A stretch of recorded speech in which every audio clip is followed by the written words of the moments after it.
കേരളത്തിന്റെ മുഖം ഇനി അടിമുടി മാറും. എങ്ങനെയാണെന്നല്ലേ? വികസനത്തിന്റെ നാൾ വഴി ഒരുങ്ങിക്കഴിഞ്ഞു.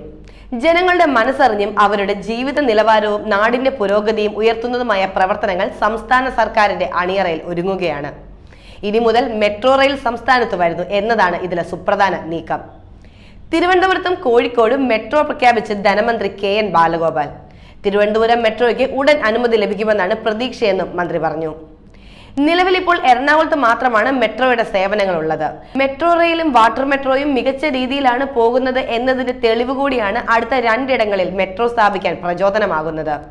അടുത്തത് പകുതി വെച്ച് നിന്നുപോയെന്ന് കരുതിയ കേരളത്തിന്റെ റെയിൽ വികസനമാണ്.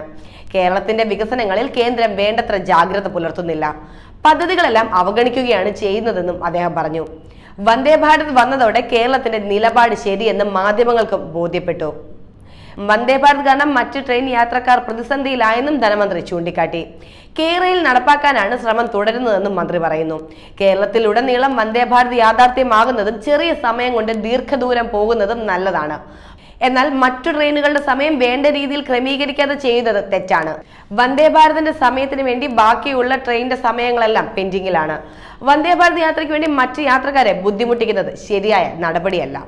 കേന്ദ്ര അവഗണന തുടർന്നാലും പ്ലാൻ B യെ കുറിച്ച് ആലോചിക്കേണ്ടി വരുമെന്നാണ് പറയുന്നത്. പ്രതിപക്ഷവും കേന്ദ്ര അവഗണന ഉണ്ടെന്ന് ഇപ്പോൾ സമ്മതിക്കുന്നുണ്ട്. പക്ഷെ അവർ കേന്ദ്രത്തിനെതിരെ ഒന്നും പ്രതികരിക്കുന്നില്ല.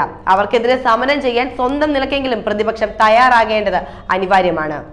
ഇനി സതീശനെ പോലെ വികസന മുടക്കികൾ ആകരുത്. പ്രതിപക്ഷത്തുള്ളവർ എല്ലാവരും നാടിന്റെ വികസനത്തിന് എല്ലാവരും ഒരുപോലെ നിൽക്കണം. അല്ലാതെ അവിടെയും കേവലം രാഷ്ട്രീയ പോർവിളികൾ ഉണ്ടാകരുത്.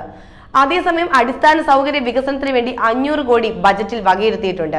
ഇതിലൂടെ റോഡ് ഉൾപ്പെടെയുള്ള കാര്യങ്ങൾക്ക് മാറ്റങ്ങൾ ഉണ്ടാകും. ഇപ്പോൾ തന്നെ ദേശീയപാതകളുടെ വികസനം പുരോഗമിക്കുന്നത് അതിവേഗത്തിലാണ്. ഇത് നമുക്ക് നേരിട്ട് നോക്കിയാൽ മനസ്സിലാകാവുന്നതേ ഉള്ളൂ. വിഴിഞ്ഞത്ത് ചൈനീസ് മാതൃകയിൽ സ്പെഷ്യൽ ഡെവലപ്മെന്റ് സോൺ പരിഗണിക്കുന്നു.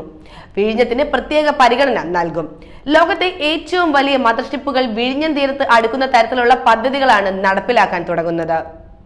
അതേപോലെ തീരദേശ വികസനത്തിനായി പുതിയ പദ്ധതികൾ ആവിഷ്കരിച്ചിട്ടുണ്ട്.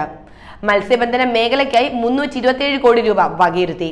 തീരദേശത്തുള്ളവരെ പുനരധിവസിപ്പിക്കുന്ന പദ്ധതിയായ പുനർഗേഹത്തിന് 40 കോടി അനുവദിച്ചു.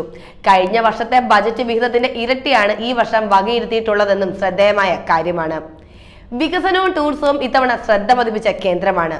ടൂറിസം മേഖലയിൽ 5000 കോടിയുടെ നിക്ഷേപം ആകർഷിക്കുമെന്നതാണ് കണക്ക് കൂട്ടുന്നത്. സ്വകാര്യ പങ്കാളിത്തത്തോടെ ടൂറിസം കേന്ദ്രങ്ങളെ വികസിപ്പിക്കാനും പ്രാദേശിക ടൂറിസം കേന്ദ്രങ്ങളുടെ വികസനത്തിന് ഊന്നൽ നൽകുകയും ചെയ്യും. തകരില്ല കേരളം, തളരില്ല കേരളം, തകർക്കാനാകില്ല കേരളം എന്നതാണ് വികാരമെന്ന് ധനമന്ത്രി ബജറ്റ് പ്രഖ്യാപനത്തിൽ പറയുകയുണ്ടായി. 8 വർഷം മുമ്പ് കണ്ട കേരളമല്ല ഇന്നത്തെ കേരളം.